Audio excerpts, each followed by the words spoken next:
Top quality और consistent performance के लिए सिर्फ सिल्वर पंप नाम याद रखना। जीडी बख्शी सर इस वक्त हमें ज्वाइन कर चुके हैं और जीडी सर, बख्शी सर, ये अभी भी देखा जा रहा है कि उन तमाम रूट्स को ट्रैक करते हुए ही हमलों को अंजाम दिया जा रहा है जहां से बड़े स्तर पर मूवमेंट्स हो रही हैं।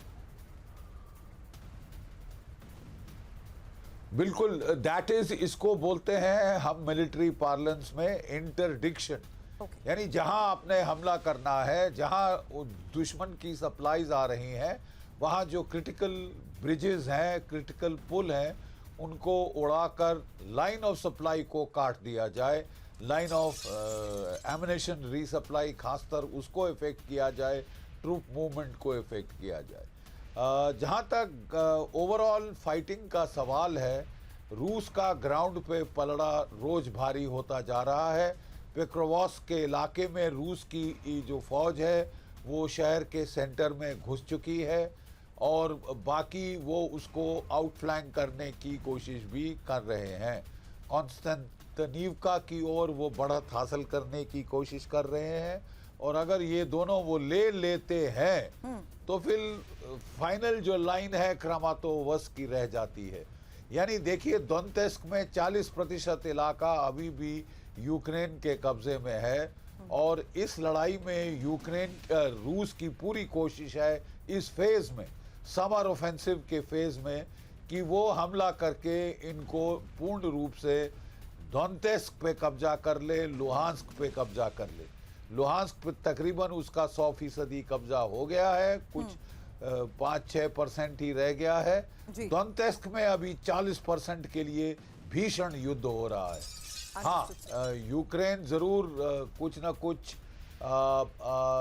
ड्रोन अटैक्स कर सकता है रूस के शहरों पर। वो हाई ऑप्टिक्स है लेकिन जमीन की लड़ाई को नहीं बदल सकते। उनका इतना डेवस्टेटिंग इम्पैक्ट नहीं हो सकता कि वो ग्राउंड पे जो लड़ाई है उसको बदल ले। आप देख रही हैं कि लगातार रूस जो है अपने ड्रोन अटैक 700, 800 ड्रोन अटैक हर रात कर रहा है इम्पॉर्टेंट सिटीज़ पे, कई वगैरह पे, और ज़्यादातर जो कमांड एंड कंट्रोल सेंटर्स हैं उनको वो वहाँ मोराल तोड़ने की कोशिश कर रहा है।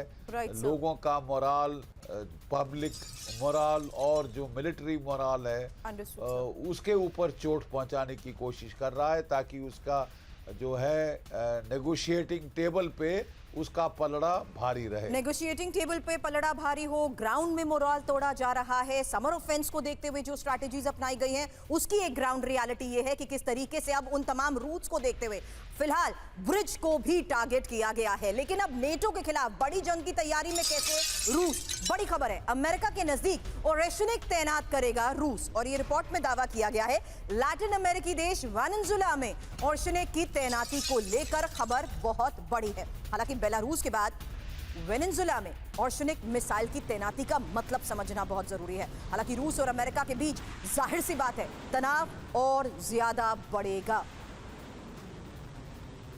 तो ओरेशनिक मिसाइल को लेकर खबर है और ये अब वेनेजुएला में नेटो के खिलाफ इसे एक बहुत बड़ी जंग की तैयारी के तौर पर देखा जा रहा है और ये तैयारी रूस कर रहा है। अमेरिका से 2000 किलोमीटर दूर हाइपरसोनिक ओरेशनिक मिसाइल और लैटिन अमेरिकी देश वेनेजुएला में ओरेशनिक मिसाइल तैनात रूस करेगा। हालांकि मैक 10 स्पीड के साथ परमाणु वॉरहेड ले जाने में सक्षम है ओरेशनिक और 6 मिसाइलों के साथ साथ अलग टारगेट भेजने की भी इसकी क्षमता है। ओरेशनिक मिसाइलों का बड़े पैमाने पर उत्पादन भी रूस कर रहा है। अमेरिका और वेनेजुएला के बीच ही लंबे वक्त से तनाव है और रूस और वेनेजुएला के बीच मजबूत आर्थिक और सैन्य संबंध भी है।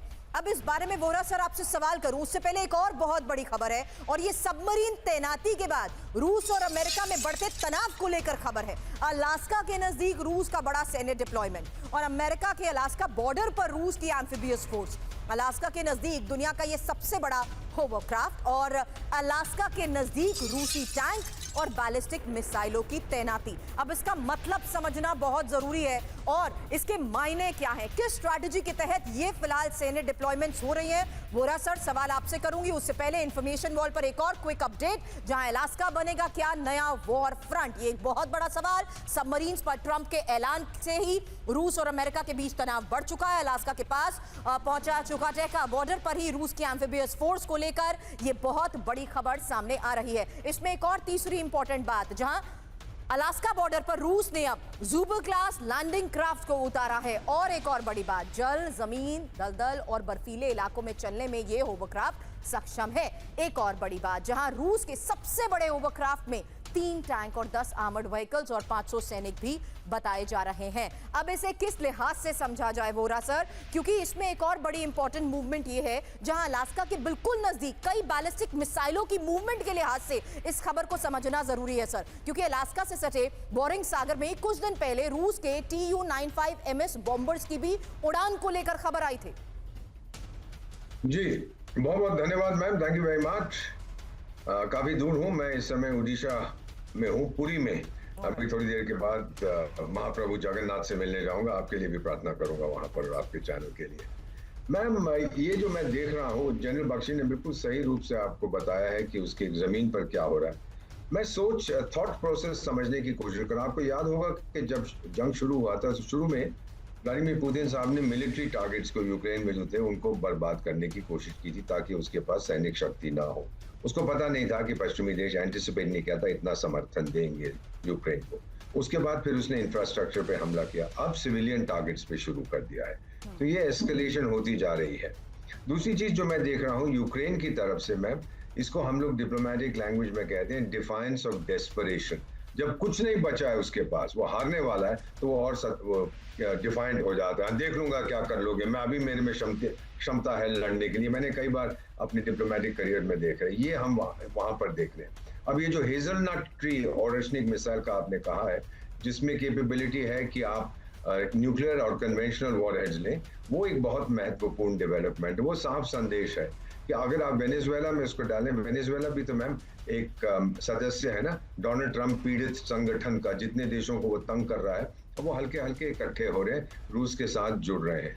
तो जो मैं देख रहा हूँ इस समय, लोग कहते हैं कि 2 पावर सेंटर्स इमर्ज हो रहे हैं। मैं नहीं मानता मैम, मैं इस समय ये देख रहा हूँ कि एक anti US power centre emerge हो रहा है, जो अपने आप अमेरिका की गलतियों से बन रहा है, और उसमें रूस उसका फायदा उठा रहा है, चाइना उसका फायदा थोड़ा कम उठा रहा है, बट मेनली रशिया। तो अब लैटिन अमेरिका तक पहुंच गए हैं, एशिया में तो ऑलरेडी हैं, और अगर वो अलास्का की तरफ भी अपनी सबमरीन्स लेके घूम रहे हैं, इसका मतलब संदेश यही है कि हमने सब तरफ से आपको घेर लिया है। लैटिन अमेरिका तो आप अपना बैकयार्ड कहते थे, बहुत से और देश हैं जो तैयार हो जाएंगे अमेरिका से भिड़ने के लिए अगर रूस का समर्थन मिले। ईरान भी उनमें शामिल है, जैसे आप जानते हैं एशिया में। तो हर तरफ आप देख रही हैं मैम कि अमेरिका अपनी गलतियों के कारण अकेला पड़ता जा रहा है। उसको अब सिर्फ एक ही चीज चाहिए, नोबेल पीस प्राइज। अभी तो बोल देगा नॉर्थ और साउथ कोरिया के बीच में भी समझौता करा दिया, बेवकूफ आदमी है। So what you are going to see now, ये अब, और रूस, आपने अभी जनरल साहब ने जिक्र किया था नेगोशिएटिंग टेबल का। जनरल साहब विद ड्यू रिस्पेक्ट, मेरा नहीं मानना पुतिन नेगोशिएटिंग टेबल पे जाएगा। उसको अब चाहिए unconditional total surrender of Zelensky. मेरा ख्याल